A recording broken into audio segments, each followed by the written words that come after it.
The definition of plur: peace, love, unity, and respect. Alright, so peace.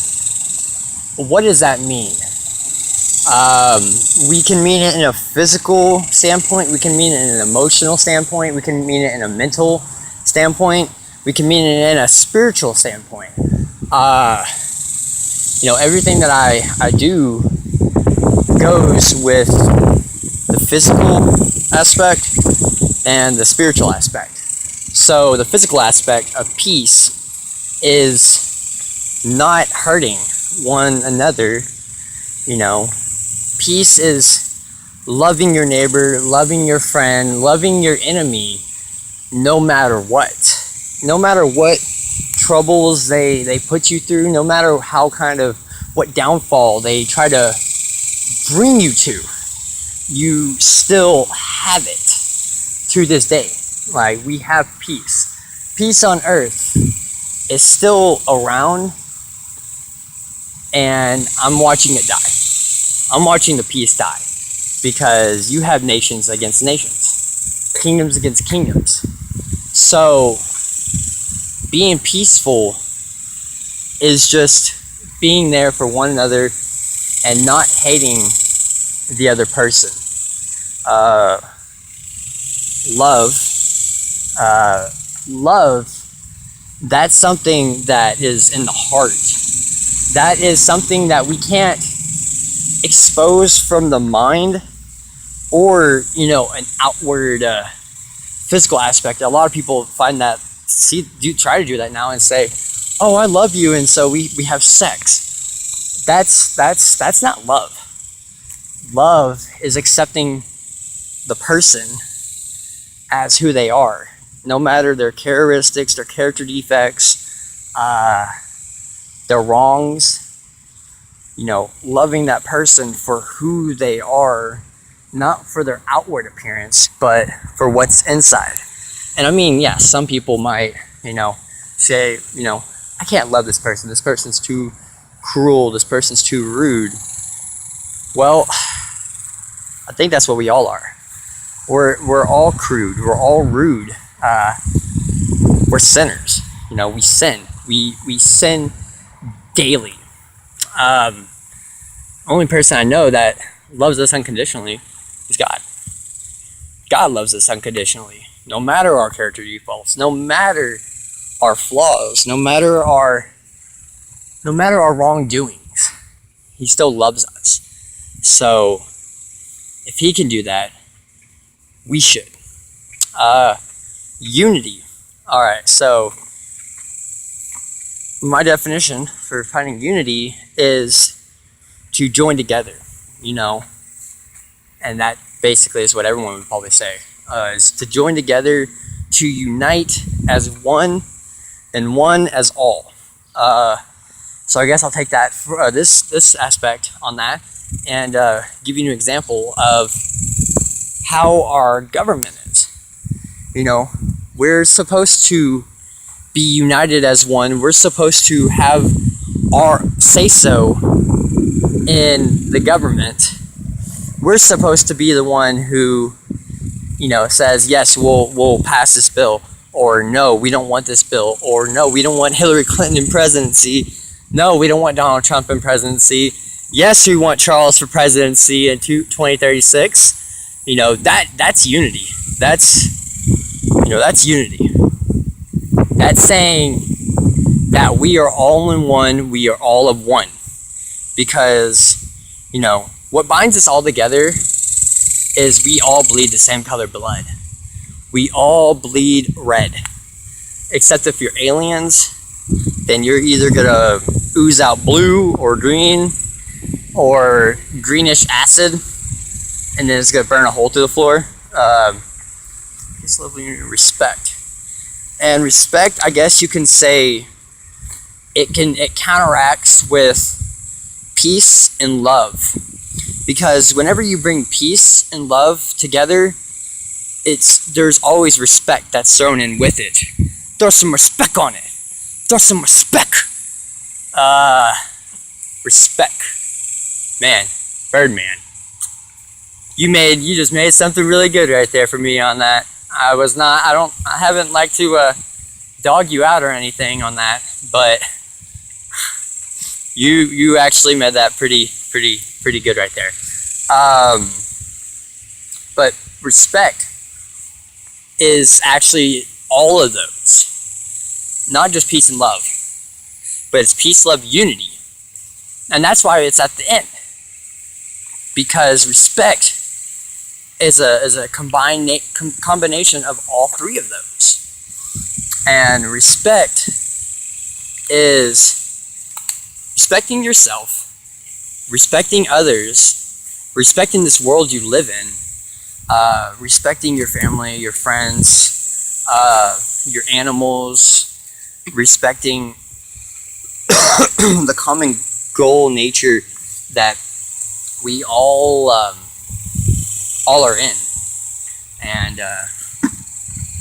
I think that's the best I can think on that one, but not necessarily sure.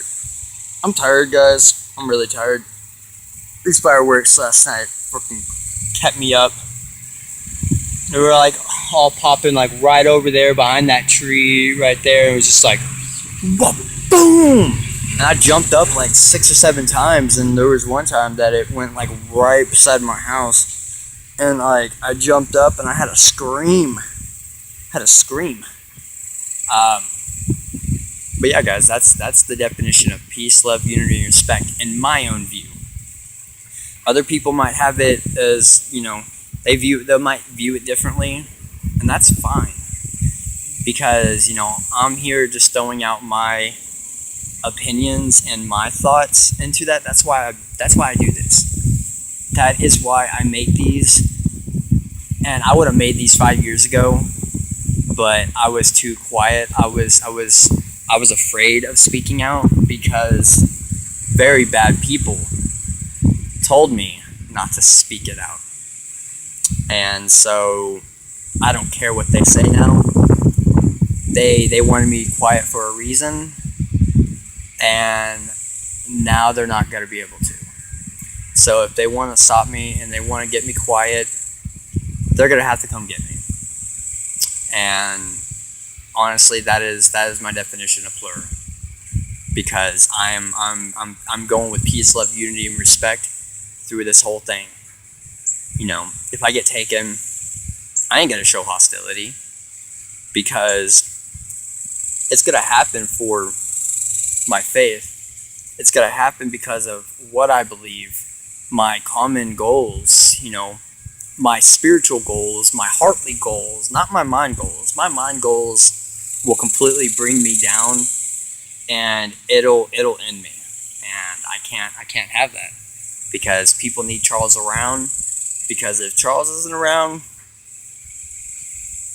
I don't know where people would be. And I'm not trying to, sound all braggish or high mighty on that, or try to sound like I have some kind of like chop on my block, or like chip on my shoulder, whatever the heck you said. I just know that what I do say, people listen and people know, and I bring out very good points about things, and people, they can try to deny, but overall they agree. And I don't know where this knowledge comes from. I know it comes from God within, but like I never had this knowledge before. Like, I think this is why I had to wait for so long to stay quiet, so I could just build everything up. And then when I'm ready, it's just boom! Like I'm throwing it out there, and I don't care. I don't care to be persecuted. I don't care to be hated. Because if we don't say anything, we're not going to say anything whenever it actually comes to it. When it actually gets to that real time that we really have to shout out and say something, are we going to say it? Well, I will. And I will cause an uproar. I will cause some people to be pissed. And with that, I hope you Illuminati suckers are listening to my video and you hear this. And if you don't, Well, find it. You already know what's going on. You already know I'm here to take you guys down and expose y'all out. Like, do you think it's good? Do you think it's fine to completely take away, life? You are not given that authority to take away life. You were born, all right, by the same person that created us. So why hate him? Why hate him? Why follow somebody else that got cast down because he thought he was God? I don't agree. I don't see why. Because you're following the wrong person. Because I'm telling you, you're about to be in the soul. You're about to be in the sulfur, in the pit of fire. You're about to burn. You're about to burn. And I hope you burn. Burn long and hard. Because you guys have had enough. It's done. Like, you guys have had too much fun. You have had too much time to walk around this earth and completely switch the order of things. So I don't appreciate it, and I'm done with y'all. And so for now on, all my talks are going to consist around y'all, because I'm going to make sure that it is bleeded into people's mind. And if it is bleeded into people's mind, it's going to start seeping out. You're going to have more people stand up. You're going to have more people fight back. So I'm looking at you right in the eyes, and you guys are probably recording this right now as well, and like taping different sections and recording different sections, so you can have that as collateral or something. But you can't grab me, because if you grab me, everybody's gonna know, because I'm gonna make sure that that's what's known. So alright guys, bye.